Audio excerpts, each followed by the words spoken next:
The marsh runner was worse than I expected. I'd seen the photos, grainy, sun-faded pictures my uncle had mailed to me years ago. But standing on the warped dock of Gator's Bend, staring at the 22-foot flat-bottomed fishing boat, I realized those images had been charitable. The hull was a patchwork of repairs, patches over patches. The console was salt-crusted and faded to a dull gray. The canopy had more holes than fabric. The brass fittings were green with verdigris, but it floated and it had an engine, and according to the will my lawyer had read over the phone, it was now mine. So was the cabin. So was the business. So were the problems. "Come on, Jake," I called, my voice hollow in the humid air. My blue heeler picked his way down the dock behind me, his nails clicking against the weathered planks. He was 6 years old, loyal to a fault, and the only friend I had left after the software startup imploded and took my reputation with it. Jake had been with me through the apartment in Austin, the failed gig in Houston, the awkward months crashing on my sister's couch in Dallas. He'd been with me when I'd gotten the call about Uncle Elias, when my sister had asked if I wanted to fly out for the funeral, and I'd realized I didn't even know what he looked like anymore. Jake wasn't happy about being here. His ears were pinned back, and his usual bounce was gone. Every few steps, he'd pause and sniff the air, catching something I couldn't. The Everglades had a smell, thick, organic, faintly rotten, that hung over everything in Gator's Bend. It was the smell of water that barely moved, of mangroves that had been dying and regenerating for millennia, of things decomposing in the heat. Jake clearly hated it. "I know, buddy," I said, scratching behind his ears. "Not exactly the beach." I shouldered my duffel bag and climbed aboard the marsh runner. The deck flexed under my weight, and I made a mental note to have someone inspect the hull. The cabin was cramped. A head, a tiny galley, a narrow bunk. Everything was cramped. My uncle had apparently believed in minimalism by necessity or preference. Maybe both. But it was the console that caught my attention. Nailed to the wooden surface, slightly weathered but carefully preserved under a sheet of clear plastic, was a piece of waterproof parchment. Handwritten on it, in careful, deliberate script, was a list. The ink had faded but remained legible. I could tell immediately that whoever had written this had done so with intention. I had to read it twice. The 10 rules for the marsh runner. 1. Before the engine turns over, ring the brass ship's bell 3 times. It's a greeting, an announcement of your presence. A silent start is an intrusion. 2. The first fish of the day is a tithe. You must release it back to the water, unharmed. It is not yours to keep. 3. No loud music. No shouting. Speak in hushed tones. The gloom is drawn to cacophony. 4. The fishing grounds are clearly marked on the old chart.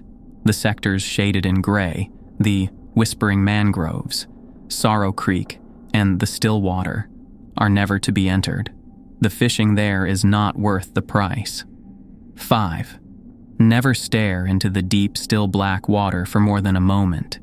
If you see a face that isn't your own, look away immediately and ring the bell once. 6. If you snag your line on something and cannot free it, cut the line. Do not reach into the water to retrieve it. What's down there isn't always wood. 7. On the new moon, leave a personal item of value on the flat, moss-covered stone at the mouth of Sorrow Creek. It is a toll for safe passage through its territory for the coming month. 8. Never call out to another boat by the captain's name. Use the boat's name only. Names are beacons. 9. You must always leave the fishing grounds before the last sliver of sun disappears below the horizon. The gloom becomes bold in absolute darkness. 10. Your dog, a loyal blue heeler, senses the gloom before you do. If he whines, hides under the console, or refuses to get on the boat, the trip is canceled. No exceptions. His life depends on it, and so does yours. I read through them again, feeling the beginnings of a headache. The gloom. Okay, sure. Uncle Elias had spent 40 years living alone in a swamp and had apparently lost his mind. My uncle had always been odd, the family eccentric, the one who'd chosen isolation over ambition. He'd inherited this charter business from his father, who'd inherited it from his father. 4 generations of Caruths running fishing tours through the Everglades.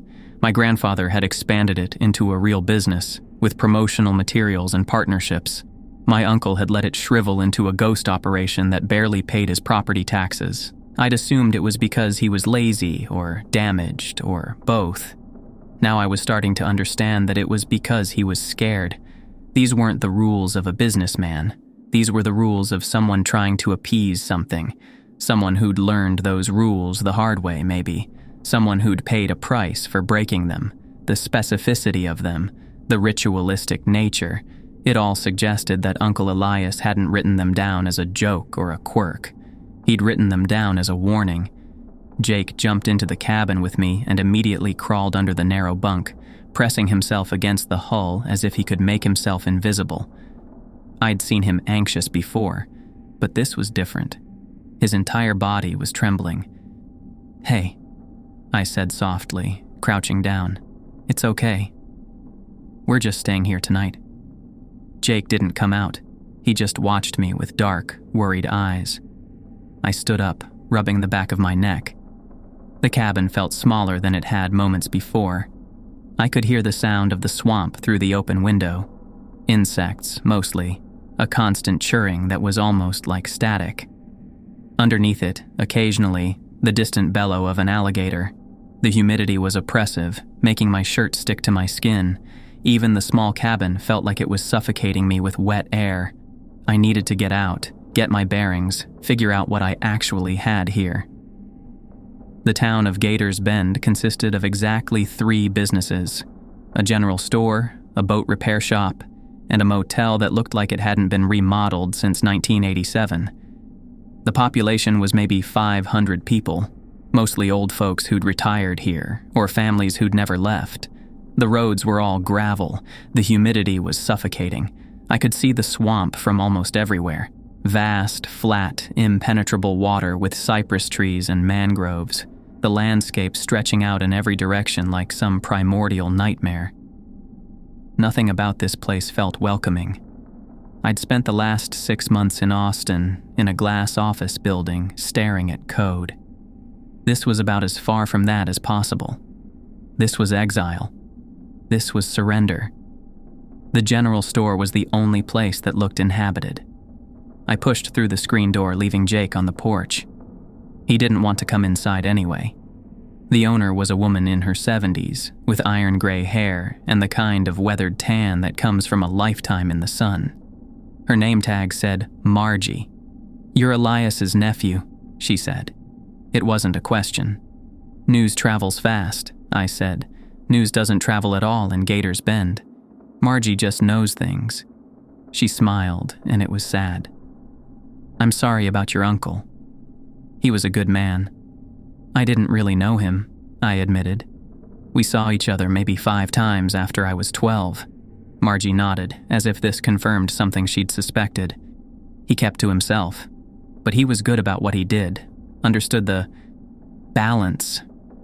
"Balance?" I asked, picking up a bottle of water from the cooler. "The glades give and the glades take," Margie said. "That's what Elias used to say." Your uncle knew what to give. I paid for the water and left the store, my skin prickling with irritation. Everyone in this town seemed to be speaking in riddles. Uncle Elias's rules, Margie's cryptic warnings, Jake's visible terror. It all felt like something from a bad horror film, the kind where the protagonist ignores every warning and walks straight into disaster. That wasn't going to be me. I was practical, rational. I'd spent my entire adult life solving problems with logic, not superstition. Over the next week, I settled into the cabin and started learning the business.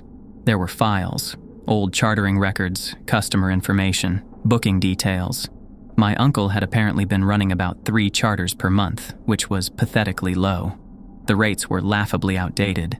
The boat needed serious work. But there was money.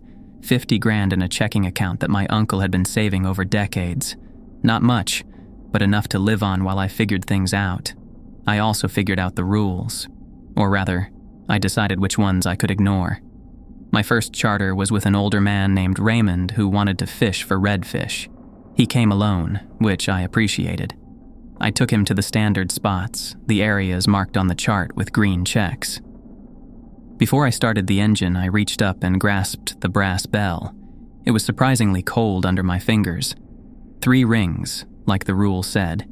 It felt ridiculous, like I was playing make-believe in my uncle's paranoia. Raymond didn't comment on it. He just settled into his seat and waited. We reached the fishing grounds and it was decent. Raymond caught his first fish within the hour, a decent-sized redfish. I watched as he began to reel it in. Then I realized the tithe. Rule number 2, I had to release it back to the water unharmed. The first fish of the day wasn't his to keep. "That's not going in the cooler?" Raymond asked, noticing my hesitation. "It's tradition," I said finally. I carefully netted the fish and released it back into the water. First one always goes back. Raymond seemed to accept this. We fished for another 6 hours and he caught 4 more. He seemed happy with that, seemed to respect the tradition. He paid me in cash and thanked me on his way out. "Your uncle was a good guide," Raymond said as he was leaving. "Fair man. Knew how to treat the water." The second charter was a couple from Miami on their anniversary. I started the engine and rang the bell 3 times. It felt less ridiculous now, almost reflexive. We fished in the green zones. The wife caught the first fish, a small bass. I released it.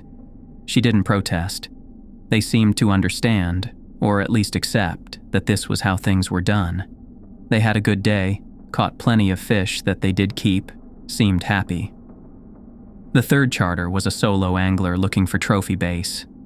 I rang the bell 3 times. The routine was settling into me. He caught the first fish, a decent catch. I released it. By now I wasn't even thinking about how strange it was. It was just what we did. But as the days stretched into the second week, something shifted in me. The bell started to feel like a performance. The tithe started to feel like a waste. 3 weeks in, and I was beginning to feel almost competent. The business wasn't exciting, but it was stable. I could see the potential to modernize it. Better marketing, updated pricing, maybe even a website. I could turn this into something profitable, something real. That's when Jake changed. It was a Sunday morning, cool and gray before the heat of the day. I was preparing for a charter with a group of 4 fishing enthusiasts from Tampa. They'd booked through an online listing I'd posted, and they'd specifically requested an authentic experience at a good price. I'd given them a deal, eager for the positive reviews. The money was good, $400 for a full-day charter. It could help pay for engine repairs. Jake refused to get on the boat. "Come on, buddy," I said, holding open the cabin door. "It's just a day trip." He planted himself on the dock, his entire body rigid. His eyes were fixed on the water, and his whine was low and constant, a sound I'd never heard from him before. It was a sound of pure, primal dread. It was the sound of an animal recognizing danger that human senses couldn't perceive. "Jake, we talked about this. It's fine. Come on." He didn't move. I stood there for a moment, looking at my dog, and then at the 4 men in the boat waiting for me to cast off. The morning was wasting. They'd lose fishing time. I thought about rule number 10, the last rule on the list, the one that specifically mentioned a blue heeler. No exceptions. His life depends on it, and so does yours. Then I thought about the money. $400 for a full-day charter. More positive reviews, building my reputation, getting the engine fixed. "It's okay," I told Jake firmly. "We're just going to the usual spots." "Nothing's going to happen." I left him on the dock, in the cabin, with water and food. I didn't look back as I started the engine. I didn't ring the bell 3 times that morning. I just turned the key, felt the engine rumble to life, and steered the marsh runner out into the water. The marsh runner cut through the water toward the fishing grounds, the morning sun reflecting off the sawgrass. The tourists were chatty, excited, eager. I found myself relaxing. Jake's anxiety had been getting to me over the past few weeks, constantly on edge, his unease bleeding into everything. Out here, on the water, everything felt normal. We reached the green zone, and the fishing was good. One of the men hooked something large early on, and they all gathered around, cheering quietly as he played the line. Their excitement was contagious. As the day wore on, I found myself thinking about those gray zones on the map, about the sectors my uncle had marked as forbidden. The fishing here was good, but I could see deeper water to the north and east, where the mangroves grew thicker, where the water was darker and seemed to hold something beneath its surface. The still water, the chart called it. No loud music, no shouting. Speak in hushed tones. The gloom is drawn to cacophony. "Hey, Captain," one of the men called, approaching the console where I was standing. He was already several beers into the day. They'd brought a cooler stocked with them. "You know what would make this day perfect? Some music. You got any good fishing playlist? Something to keep the energy up?" I looked at him. I looked at the men in the boat, their faces flushed with sun and excitement and alcohol. I looked at the chart, at those gray sectors marking forbidden water. I looked at the deeper water beyond the green zone, where the fishing would be even better. I thought about modernizing the business. I thought about money. I thought about Jake, trembling on the dock 3 hours ago, and I made a choice. "Yeah," I said slowly. "I think I might have something." I reached for the small Bluetooth speaker I'd been considering bringing on charters. It was a violation of rule number 3. It was a test. "Let me see what we've got," I added, my hand hovering over the speaker, already feeling the weight of the decision. This was the moment. The rules were just an old man's superstition, weren't they? Just the paranoia of someone who'd been alone too long in the swamp. I was about to find out if I was right, or if I was about to make the biggest mistake of my life. I turned on the Bluetooth speaker. The first few notes of some classic rock song, I didn't even know which one, drifted across the water, and the men from Tampa immediately cheered. One of them cracked another beer. Another started singing along, badly, his voice echoing across the still morning air. The green zone, the safe fishing grounds my uncle had marked decades ago, suddenly felt less sacred and more like exactly what it was, a swamp with some decent bass in it. Nothing happened, no fog rolled in, no ghostly presence manifested. The Everglades just kept being the Everglades, hot, humid, alive with insects and the occasional heron flying overhead. The music played, the men laughed, they fished. Rule number 3, broken, and the world kept turning. "See?" one of them called over to me, a guy named Derek who'd mentioned he was the groom-to-be. "This is way better, man. You had us all whispering like we were in a library or something." I forced a smile. My hands were still tight on the wheel, my heart still racing from the decision I'd just made. But as the minutes ticked by and nothing supernatural occurred, I felt my anxiety begin to morph into something else. Vindication, relief, and underneath it all, a creeping sense of superiority. My uncle had been paranoid. The rules were nonsense. This was just a swamp. The fishing in the green zone was good that morning. The men were hauling in largemouth bass at a steady clip, whooping and hollering with each catch. But by mid-morning, as the sun climbed higher and the heat became oppressive, their enthusiasm started to wane. "Hey, Captain," Derek called, approaching the console where I stood. He was sunburned, half-drunk, and wearing a shirt that said, "Last Sail Before the Veil." His 3 friends, groomsmen presumably, were similarly disheveled. "This is fun and all, but we were hoping for something more. I don't know, authentic. We're paying good money here." "This is authentic Everglades fishing," I said, keeping my voice even. "Yeah, but like..." Derek gestured vaguely at the water around us. "Can't we go somewhere wilder? Somewhere the fish are bigger? I mean, we came all the way down from Tampa for a bachelor party. We want stories, you know? something we can't get from some tour boat full of retirees. One of his friends, a stocky guy with a buzz cut whose name I'd already forgotten, chimed in.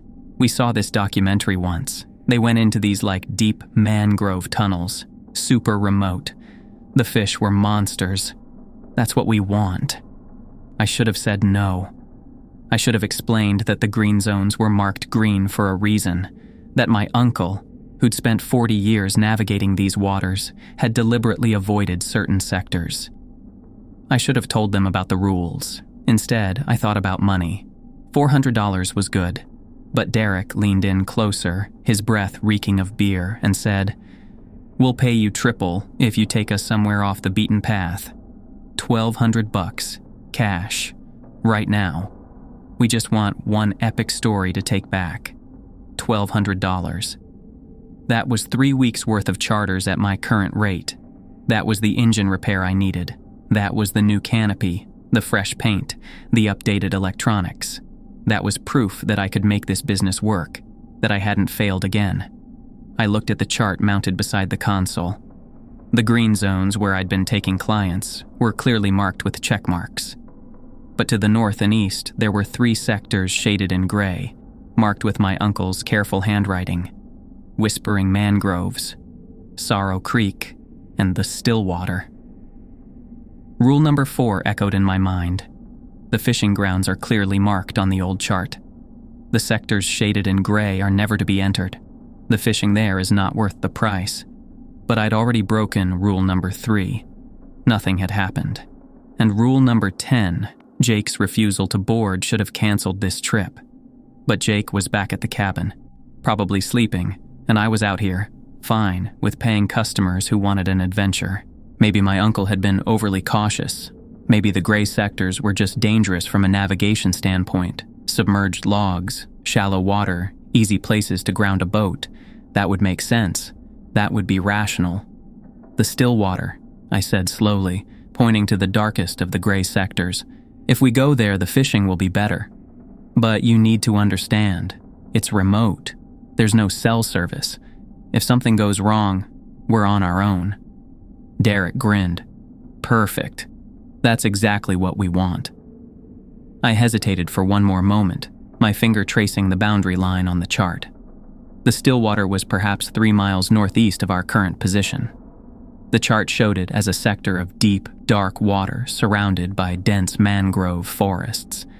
My uncle had written a single word next to it, N-O. But that was just paranoia. That was just an old man's fear. I turned the wheel and pointed the marsh runner northeast. The change was gradual at first. The sawgrass passages gave way to narrower channels, the water deepening from the tea-brown of the shallows to an opaque black. The cypress trees grew denser, their branches heavy with Spanish moss that hung like curtains.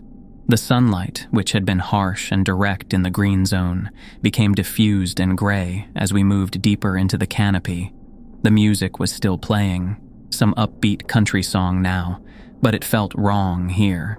The sound seemed to get swallowed by the landscape, as if the swamp itself was absorbing it.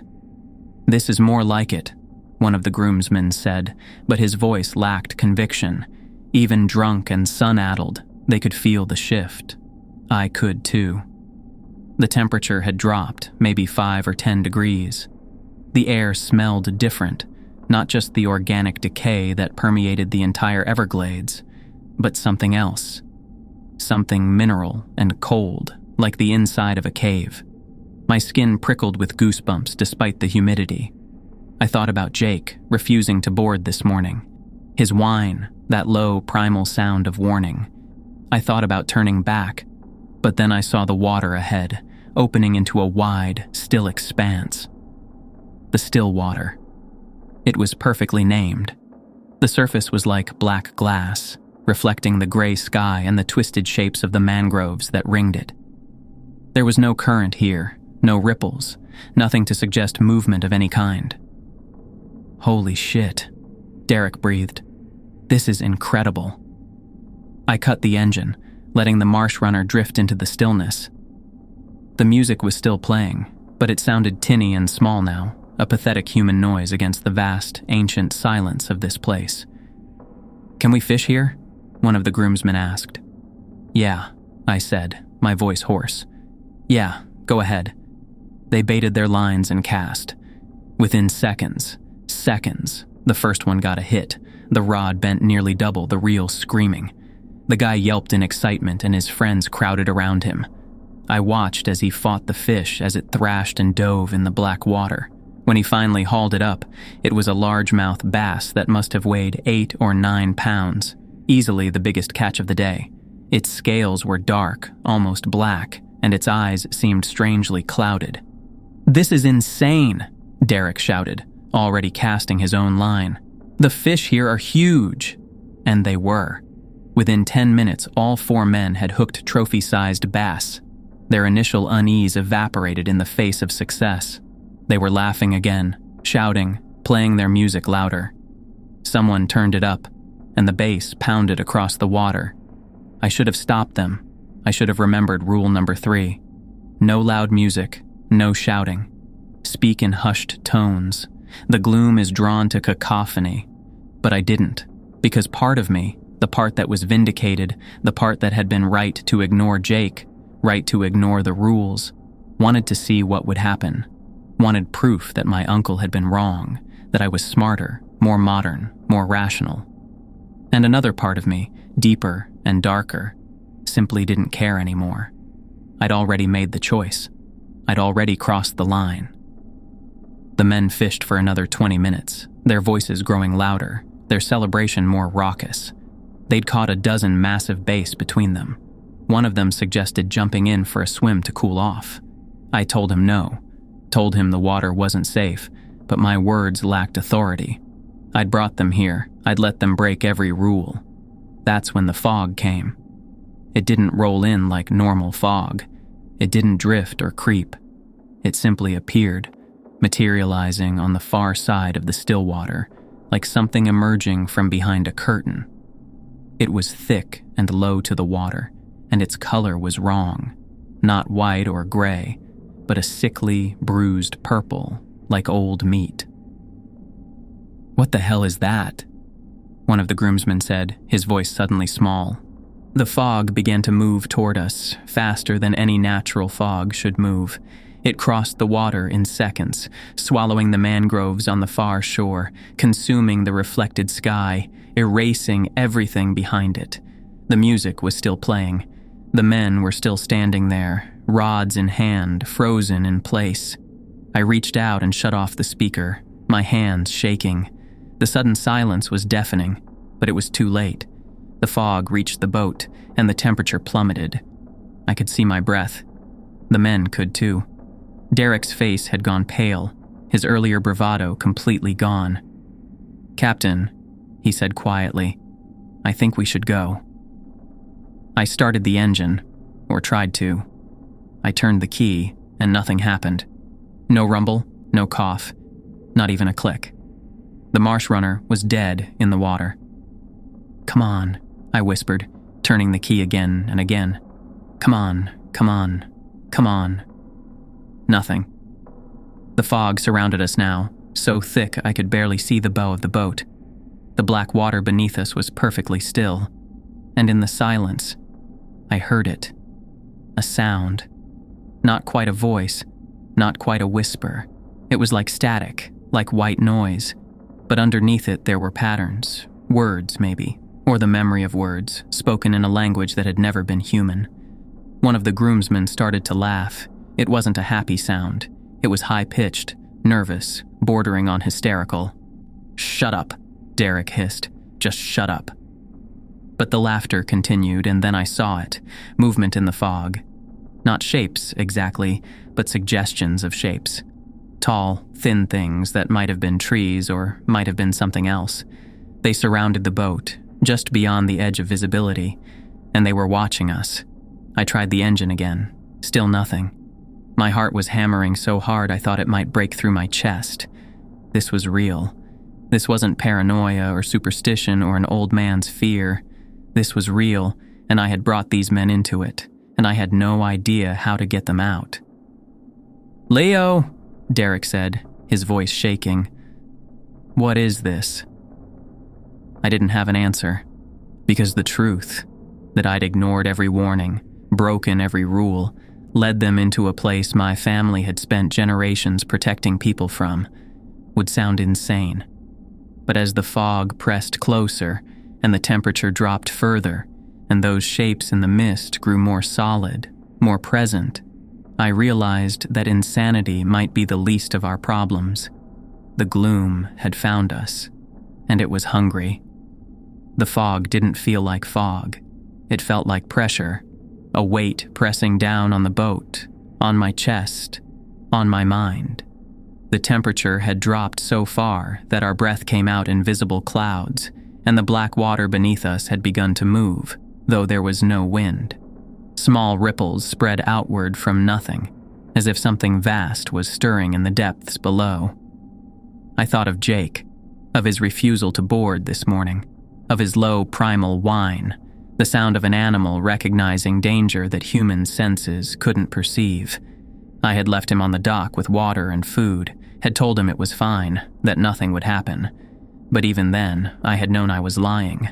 Some part of me, buried deep underneath the greed and the vindication and the desperate need to prove myself, had known exactly what I was doing.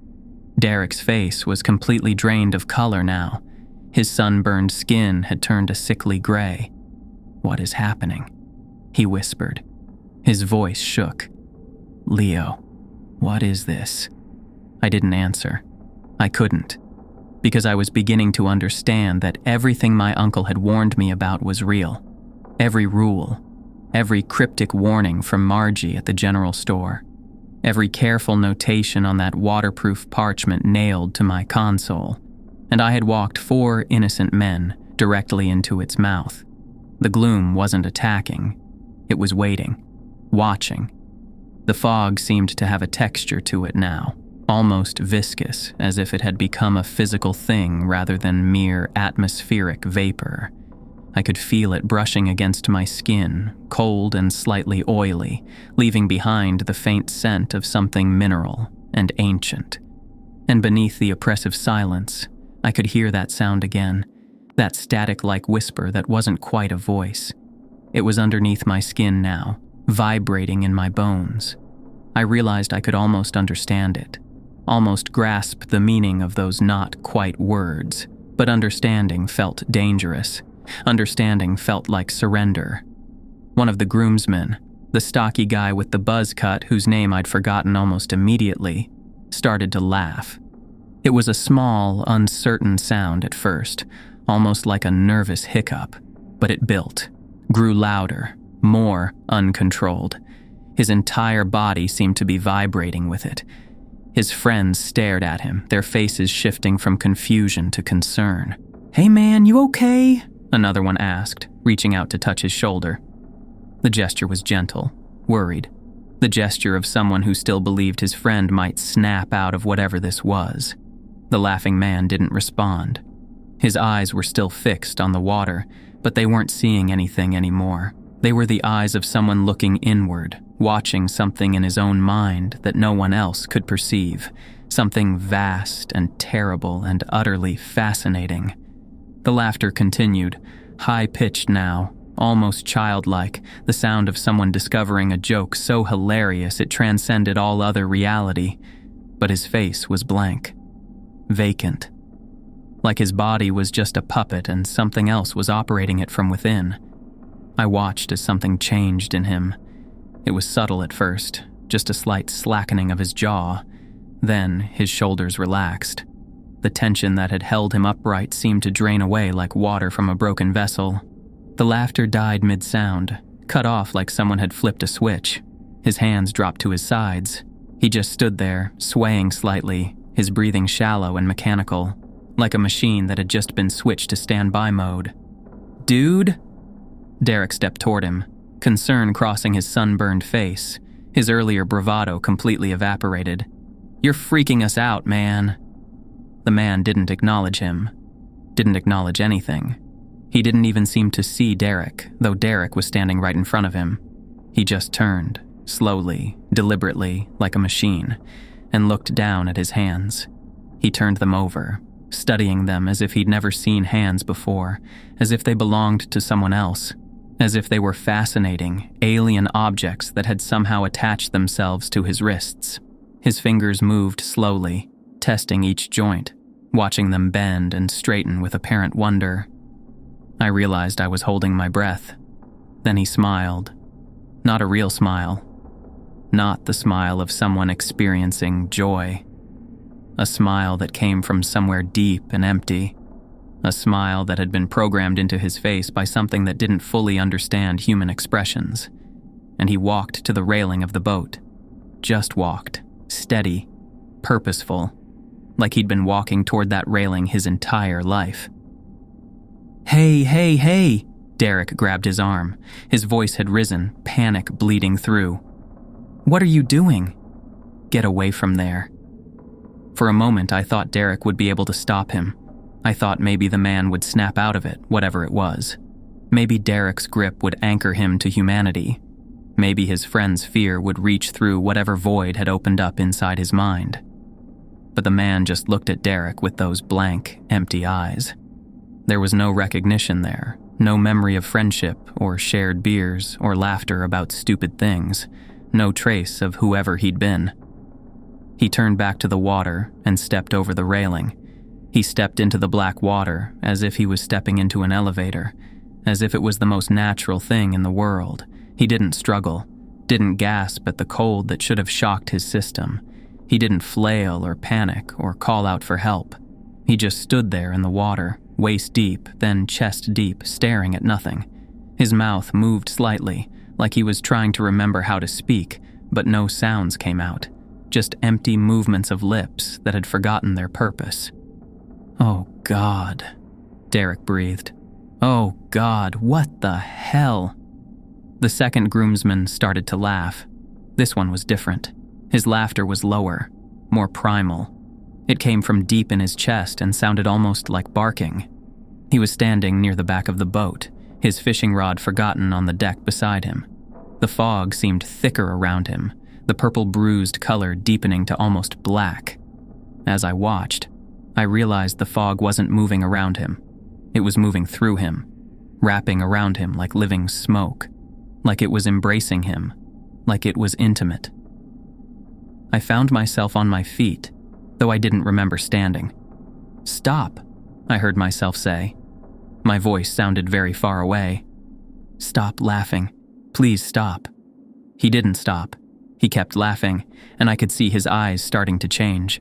They were going glassy, unfocused, like he was looking through me instead of at me, like he was seeing somewhere else entirely, somewhere inside his own head where all his memories were being carefully filed away, cataloged, consumed by something that fed on them. I could almost see the moment the thing inside the fog found something precious, a childhood memory perhaps, or a moment of love, and pulled it down into darkness. His laughter became a gasp. His legs buckled. Derek caught him before he fell, tried to hold him upright. He was shouting now, no longer careful about being quiet. "Stay with me, man. Stay with me. Look at me." But the man wasn't there anymore. Not really. His body was still there, mechanically standing, but something essential had been erased. I could see it in the way he moved, the way he breathed. He was a shell now. An echo waiting for its body to understand that the mind was gone, that the person it had housed had been consumed by something older and hungrier than death itself. He turned from Derek with the same blank expression the first man had shown, and he walked to the railing. He climbed over it with no hesitation, no fear, no recognition of the cold water that should have shocked him into some kind of awareness. He stood beside the first man, both of them waist deep, both of them staring into nothing, both of them wearing that serene, empty smile. The third groomsman was backing away from me now, his eyes wide with terror and understanding. He was beginning to understand what this place was, what was happening to his friends. "What is this?" he gasped. "What is this thing? What's happening to—" The fog rushed at him like a living creature. It moved with purpose and hunger. It enveloped him completely, hiding him from view for just a moment. When it cleared slightly, he was standing very still. His eyes were closed. His face was peaceful, serene. blessed, like he'd finally found relief from some terrible burden he'd been carrying his entire life. When he opened his eyes again, they were empty. He didn't laugh or cry out. He didn't struggle or plea for help. He simply moved toward the railing with the same mechanical grace as the others, and he too stepped into the water. 3 now. 3 hollow shells standing in a row, waist deep in the black water, their faces blank and serene, waiting for orders from the consciousness that now inhabited their empty minds, waiting for instructions on how to be echoes, waiting for eternity. Derek was backing toward the helm now, backing toward me. His face was completely white. I could see the pulse hammering in his neck.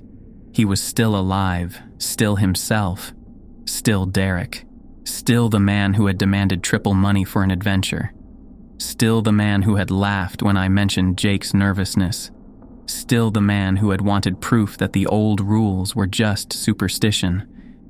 I could see the full weight of the mistake he'd made beginning to crush him. "Leo," he said, and his voice was shaking so badly I could barely understand the words. "Leo, what did you do? What did you bring us to?" I reached out and grabbed his arm. His skin was cold. So cold. I don't know why I grabbed him.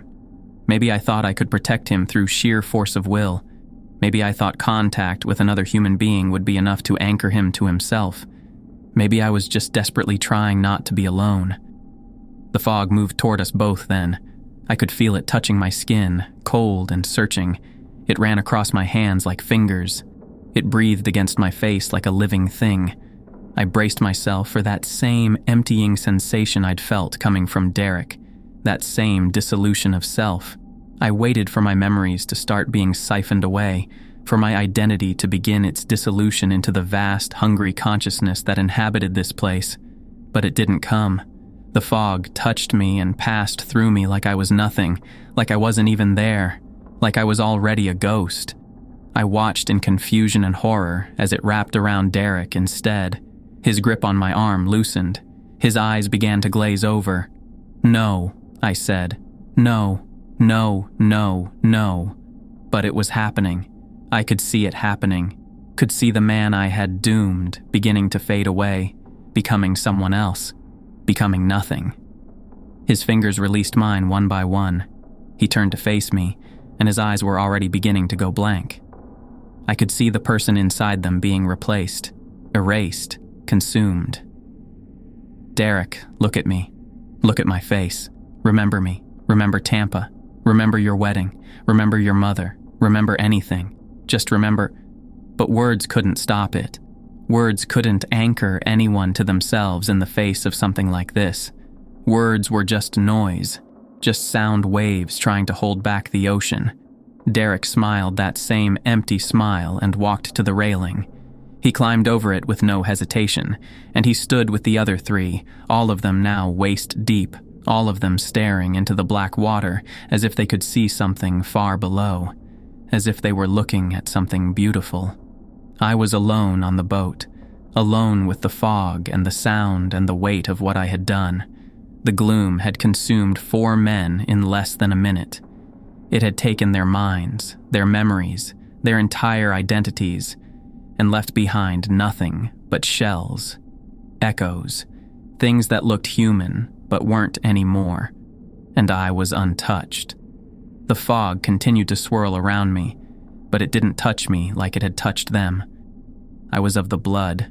My uncle's final words echoed in my mind. The gloom didn't need me. It had what it wanted. I looked at the marsh runner's engine, still dead. I looked at the 4 men standing in the water. I looked at my trembling hands, and I began to understand the full scope of what I had done. The debt had been paid. The gloom had been fed. And I was left standing in the swamp at dusk with 4 hollow shells and the absolute certainty that my life would never be the same again. The fog began to recede, pulling back across the water like it had come, like a predator sated with a meal, leaving only the oppressive silence and the 4 shapes standing motionless in the black water, their eyes fixed on something only they could see, waiting for orders from the consciousness that now inhabited their empty shells. And I was left alone with the weight of my choice. The weight of my greed. The weight of 4 destroyed minds. The weight of my uncle's curse, now settling on my shoulders like a yoke. As the sun touched the horizon and the light began to fail, I realized that the hardest part wasn't over. It was just beginning. The engine coughed to life just as the last traces of the unnatural fog were dissipating behind us. My hands were shaking so badly I could barely grip the wheel. The marsh runner lurched forward, and I pointed it back toward Gator's Bend with all the precision of someone steering through a nightmare. The 4 echoes stood motionless in the distance, chest deep in the black water of the still water, their empty eyes fixed on something only they could perceive. I didn't look back. I couldn't. If I looked back, I might see their hands moving, their lips moving, their bodies beginning to walk deeper into the mangroves. I might see them becoming something I couldn't comprehend. The water beneath me was familiar and strange all at once. These same waterways had felt natural when I'd navigated them with Raymond, with the anniversary couple, with the solo angler. Now they felt like the veins of something living, something that was watching me, something that had fed and was temporarily satisfied but would always be hungry. My foot pressed harder on the throttle, and the marsh runner surged forward through the gathering dusk. It took 40 minutes to get back to the dock, 40 minutes of silence except for the engine and my own ragged breathing. The sun had nearly finished setting by the time I cut the engine and let the boat drift the last few feet to the weathered wooden structure. My legs felt like they'd forgotten how to hold weight, but I forced myself to move. Rope. I needed rope. I tied off the marsh runner with hands that seemed to belong to someone else. Hands that had grabbed Derek. Hands that had failed to save him. Jake was nowhere to be seen when I stumbled into the cabin. I called for him, and after a long moment, he emerged from the bedroom, his tail low, his ears pinned back. He looked at me with those intelligent, knowing eyes, and I couldn't meet his gaze. He'd warned me, he'd refused, he'd known, and I'd left him behind anyway. I knelt down and pulled him close, and he let me, though I could feel the tension in his body, the question in his silence. "I know," I whispered into his fur. "I know, Jake.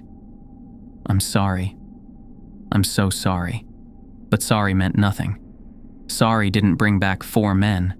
Sorry didn't undo what I'd done. The sheriff's office was a small brick building on the main road through Gator's Bend. Sheriff Dalton was a man in his 60s with the kind of weathered face that suggested he'd seen a lot in his time, but nothing quite like what I was about to tell him. I reported the missing tourists the next morning, after I'd slept, or tried to sleep, in the cabin. My story came out smooth and practiced, which surprised me. I'd apparently become quite good at lying. 4 men on a charter, engine trouble. A sudden fog rolled in, the kind that happens sometimes in the Everglades, disorienting and thick. They'd been excited, wanted to get photos. The fog got thicker, and one of them leaned too far over the railing. Then another, then the other 2. By the time I'd gotten the fog to clear and my bearings back, they were gone. "Likely taken by gators," I said. "The swamp is dangerous." My uncle had always said so. Sheriff Dalton listened to my entire story without interrupting, his fingers steepled on his desk. When I finished, he leaned back in his chair and studied me with an intensity that suggested he'd spent decades learning to read people. "Derek Hollis and 3 friends," he said finally. "Bachelor party from Tampa. They'd booked with you." "Yes, sir." "And in the fog, all 4 of them fell overboard." "Yes, sir." "And you didn't see any of them after that?" "Didn't hear them calling for help. Didn't try to throw them anything. The fog was too thick. And when I heard them, I was trying to get the engine back online, get us out of there. It happened very fast." He studied me for another long moment. "You know, Leo, I've been sheriff of Gator's Bend for 32 years. I've seen people die. Car accidents, boating accidents, hunting accidents. I've seen panic. I've seen grief." He paused. "What I'm looking at right now doesn't quite match up with any of that." My heart began to hammer. "What do you mean?" "You don't look scared. He said simply, "You look haunted. There's a difference. Scared people want to convince you of their story. Haunted people look like they're barely holding themselves together." He leaned forward. "So, I'm going to ask you again, and I want the real answer this time. What happened out there?" I opened my mouth, closed it. I could have told him. I could have told him everything about the rules, about the gloom, about the fog that consumed consciousness instead of bodies, about the way Derek's eyes had gone empty, about the way the 4 men had stood in the water with serene expressions, waiting for instructions from something that used to live inside them. But he would have committed me. And worse, he would have investigated, and there would be questions about the still water, and eventually someone would go to look for bodies, and they wouldn't find any because the echoes don't leave bodies. They leave walking shells that answer to something ancient and hungry. "I told you what happened," I said quietly. "The fog, the accident. That's all I know." He didn't believe me, but he had no evidence. No bodies, no crime scene. Just a young man with a haunted expression and a story that didn't quite fit. After an hour, he let me go, but not before telling me that he'd likely be contacting the relatives of the missing men and suggesting that I keep myself available for questioning. The days that followed were a descent into a different kind of madness. Not the madness of horror and immediate fear, but the madness of knowledge. I began to see the echoes. The first time was on the second day. I was sitting on my cabin porch in the early morning, Jake pressed against my leg, when I saw something moving through the swamp. At first, I thought it was a heron or perhaps a deer. But as I watched, the shape resolved into something human-shaped. One of the groomsmen, I couldn't tell which one, moved through the mangroves with a steady, mechanical gait. He didn't seem to be going anywhere in particular. He was just walking. After about 10 minutes, he stopped, turned 90 degrees, and began walking in a different direction, as if someone had given him an order I couldn't hear. Over the next few days, I saw them more often, sometimes singly, sometimes in groups. Derek was among them, his expensive bachelor party shirt hanging torn on his frame. They never approached the cabin. They never even seemed to notice I was watching. They simply moved through the swamp like chess pieces being moved by invisible hands, waiting for instruction, carrying out tasks set by a consciousness that now resided where their thoughts used to be. It was on the 5th day that I found my uncle's journal. I'd been avoiding the cabin's back room, the small office where my uncle had apparently spent most of his time when he wasn't on the water. But I forced myself to go in, Jake trailing behind me with his tail between his legs. He didn't like that room. He'd never liked it. The journal was in a drawer beneath old charts and faded receipts, leather-bound, the pages yellowed with age. I took it back to the main room and sat with Jake beside me as I opened it to the beginning and started reading. The entries spanned decades. My uncle's handwriting was precise and methodical. The early entries were mundane: weather conditions, fish caught, tourists pleased or displeased. But gradually, the tone changed. Entries began to reference the balance, the bargain, the stewardship.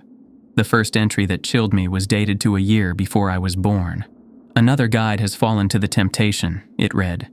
Marcus thought he could modernize the business. Thought he could skip the tithes, ignore the silence rule, take tourists to the gray sectors. The gloom fed for 3 days. Marcus disappeared into the swamp.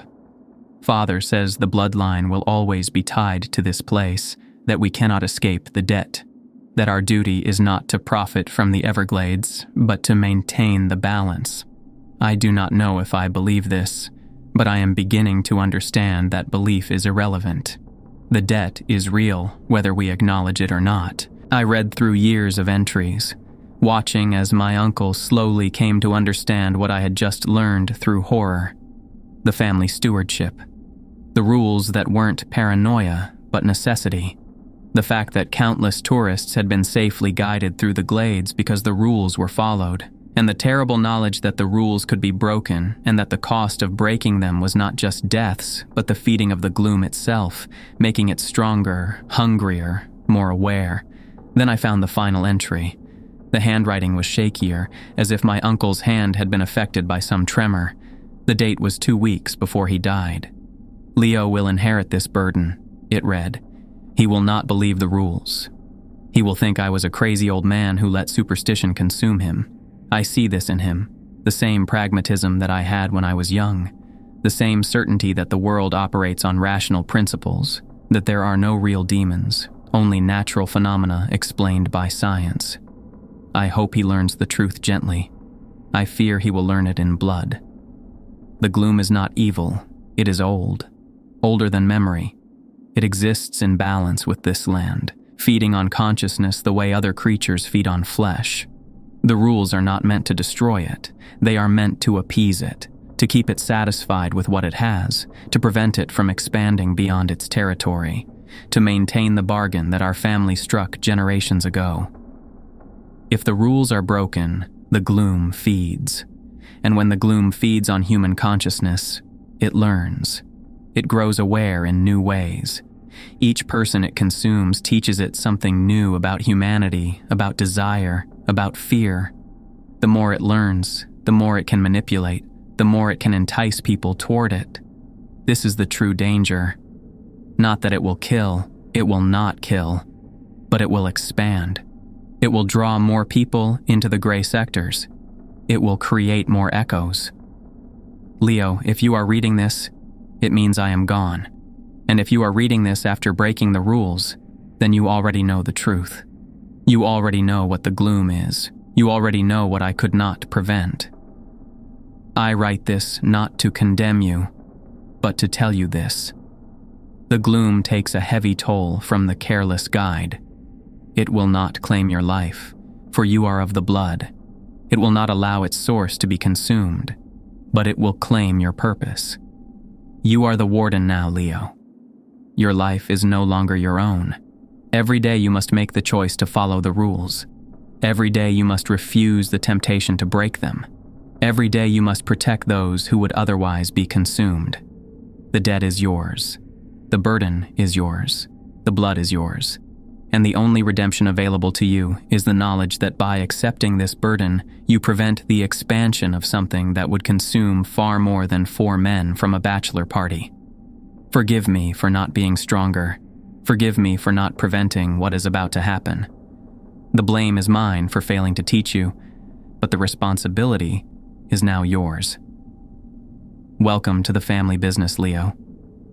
Welcome to the cost of the blood. I read that final entry 3 times. Then I set the journal down and I wept. Not for the 4 men, though I wept for them too, but for the understanding that my entire life had fundamentally changed, that I would never be the pragmatic businessman I'd imagined, that every day for the rest of my life would be a day of resistance against temptation and greed and the desire to modernize, to profit, to live a normal life. The dawn of the 7th day found me standing on the dock with Jake beside me. I'd made a decision during the long night of sitting with my uncle's journal. I'd read the 10 rules again. I'd laminated them on my old inkjet printer. Not the best quality, but it would serve. I held the plastic sheet in my hand as the sun rose over the swamp, turning the black water gold. Before I left the cabin that morning, I had rung the brass bell 3 times. I had found it on the console of the marsh runner where my uncle had left it. The sound had echoed across the water, and for a moment I had felt something vast and ancient acknowledge the greeting. I was announcing my presence. I was declaring myself as the new guide. Now, standing on the dock, I raised my hand and rang it 3 more times. The sound carried across the swamp, and somewhere in the mangroves, I heard the echoes moving, not toward me, but in recognition. The new warden had arrived. I attached the laminated rules to the marsh runner's console. The plastic would protect them from the salt and spray and years of use. Someone would read these rules. Many someones would read these rules over the years and decades to come, and most of them would follow them, because I would make them follow them. because I would tell them stories about gators and fog and the dangers of the deep water, and those who listened would live. My hand was steady as I fastened the last corner of the plastic sheet. It didn't shake. It had stopped shaking sometime during the night, replaced by something cold and resolute. I was no longer Leo, the pragmatic businessman trying to salvage his failed career. I was Leo the warden, guardian of the boundary between two worlds, keeper of the terrible balance. I looked at Jake, who had moved to stand beside me on the dock. His ears were no longer pinned back. He was watching the swamp with the alertness of something, that knew exactly what it was protecting. He had known all along what I was. He had known that I was of the blood, that I carried the responsibility that came with that blood. "It's okay, Jake," I told him, and I meant it. "We know what we have to do now." The sun continued to rise, and I stood on the dock with my dog, looking out at the Everglades. Somewhere in those waters and mangroves, the gloom was satisfied. For now, for this month, for as long as I continued to follow the rules and maintain the balance, but it would always be hungry, and I would always be its warden, standing at the boundary, making sure that it was fed just enough to keep it satisfied, but never so much that it grew bold enough to expand. The debt was mine, the burden was mine, the blood was mine, and I accepted it all,